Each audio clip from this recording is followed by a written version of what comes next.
ఇండియాలో మనం డీజిల్‌ని నియర్లీ ₹95 దగ్గర కొంటున్నాం. అదే టైంలో ఇండియా బంగ్లాదేశ్‌కు లీటర్‌కు ₹50-55 దగ్గర డీజిల్‌ని అమ్ముతుందని సోషల్ మీడియాలో చాలా పోస్టులు వైరల్ అవుతున్నాయి. అది చూసి చాలామంది ఒకే నిర్ణయానికి వస్తున్నారు. ఇండియన్ గవర్నమెంట్ ఫారిన్ కంట్రీస్‌కి అఫోర్డబుల్ రేట్‌లో ఇస్తుంది. కానీ ఇండియన్స్‌ని మాత్రం మోసం చేస్తుంది అని. ఫస్ట్‌లీ ఇండియా బంగ్లాదేశ్‌కు భారీగా డీజిల్‌ని సప్లై చేస్తుంది. ఈ స్టేట్మెంట్ అయితే కరెక్ట్. అండ్ 2026 వరకు ఉండే అగ్రిమెంట్ ప్రకారం అస్సాం స్టేట్లో నుమాలిగా రిఫైనరీ నుండి నియర్లీ 1.8 lakh టన్స్ డీజిల్ను యాన్యువల్లీ బంగ్లాదేశ్ ఇంపోర్ట్ చేసుకుంటోంది.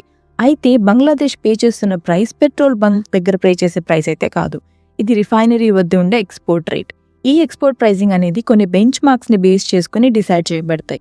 ఇందులో Indian taxes, transport expenses, dealer commission ఏమీ ఉండవు. కానీ మనం బంక్ వద్ద పే చేసే ప్రైస్లో ఇవన్నీ ఉంటాయి. కాబట్టి ఈ టూ ప్రైసెస్ని కంపేర్ చేయడం అనేది తప్పు. 1 లీటర్ డీజిల్ ప్రైస్ ఎలా పెరుగుతుందో ఇప్పుడు చూద్దాం. మొదట క్రూడ్ ఆయిల్ పర్చేస్ చేసి రిఫైనింగ్ చేస్తారు. దానికి నియర్లీ 45 నుండి 65 రూపీస్ వరకు ఖర్చు అవుతుంది. తరువాత ఆయిల్ కంపెనీ మార్జిన్, అదేవిధంగా ట్రాన్స్పోర్ట్ ఎక్స్పెన్సెస్ కలుస్తాయి. ఆ తర్వాత సెంట్రల్ గవర్నమెంట్ ఎక్సైజ్ డ్యూటీ వేస్తుంది. ప్రస్తుతం డీజిల్ పై లీటర్కు నియర్లీ 15 రూపీస్ వరకు ఎక్సైజ్ ఉంటుంది. ఇక్కడతో అయితే అయిపోలేదు. స్టేట్ గవర్నమెంట్స్ వ్యాట్ కూడా వేస్తాయి. కొన్ని స్టేట్స్లో ఈ వ్యాట్ 15% దగ్గర ఉంటే మరి కొన్ని స్టేట్లో 30% వరకు ఉంటుంది. ఫైనల్గా ఈ డీలర్ కమిషన్ చేరుతుంది. ఇలా ఒక లీటర్ డీజిల్ చివరకు బంక్ వద్ద 95 దగ్గరికి చేరుతుంది. అంటే పే చేస్తున్న మనీలో సగానికి పైగా డీజిల్ ప్రైస్ కాదన్నమాట, ఓన్లీ ట్యాక్సెస్. ఇండియాలో పెట్రోల్ ప్రైస్ అండ్ డీజిల్ ప్రైస్లో నియర్లీ 50-55% వరకు ట్యాక్సెసే ఉంటాయని already public filings and policy డిస్కషన్లో కూడా మెన్షన్ చేశారు పాస్ట్లో. ఇక్కడ కీ పాయింట్ ఏంటంటే పెట్రోల్, డీజిల్ ఇంకా జీఎస్టీలోకి రాలేదు. ఇవి central excise and state VATs ద్వారానే ట్యాక్సులు వేయబడుతున్నాయి. అందుకే స్టేట్ టు స్టేట్ ప్రైస్ అనేది మారుతుంది. అయితే ఇప్పుడు ఇంకొక విషయం చూద్దాం. మనమే ఆయిల్ ఇంపోర్ట్ చేసుకుంటుంటే మరి తిరిగి ఎలా ఎక్స్పోర్ట్ చేస్తున్నాం అనే డౌట్ రావాలి.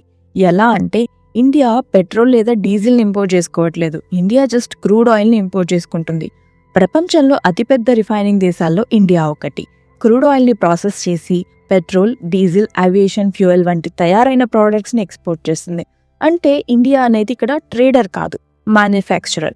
రా మెటీరియల్ని పర్చేస్ చేసి వాటికి వాల్యూ ఎడిషన్ చేసి అంటే ఎండ్ ప్రోడక్ట్లా మార్చి అమ్ముతుందన్నమాట. బంగ్లాదేశ్ డీజిల్ అమ్మడం వెనుక కారణం సబ్సిడీ అయితే కాదు, ఇది ఒక స్ట్రాటజీ.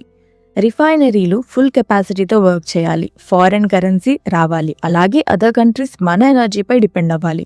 ఇది వరల్డ్ వైడ్ చాలా కంట్రీస్ చేసే నార్మల్ ఎనర్జీ డిప్లొమసీ అన్నమాట. మరి క్రూడ్ ఆయిల్ ప్రైసెస్ తగ్గినా మన దగ్గర ప్రైస్ ఎందుకు తగ్గదు?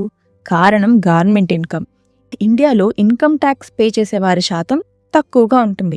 కానీ గవర్నమెంట్ భారీ సంక్షేమ పథకాలైతే నడపాలి. కాబట్టి స్టాండర్డ్ ఇన్కమ్ కోసం పెట్రోలియం ప్రోడక్ట్ ట్యాక్సెస్పై ఆధారపడుతుంది. క్రూడ్ ఆయిల్ ధరలు పెరిగితే గవర్నమెంట్ ట్యాక్స్ తగ్గిస్తుంది. క్రూడ్ ఆయిల్ ధరలు తగ్గితే గవర్నమెంట్ ట్యాక్స్ పెంచి ఆదాయాన్ని మళ్ళీ తిరిగిపోతుంది. అయితే ఇలా చేయాలి అని అఫీషియల్ పాలసీలో అయితే ఎక్కడా లేదు. కానీ చాలా ఇయర్స్ నుండి గవర్నమెంట్ బిహేవియర్ అయితే ఇదే.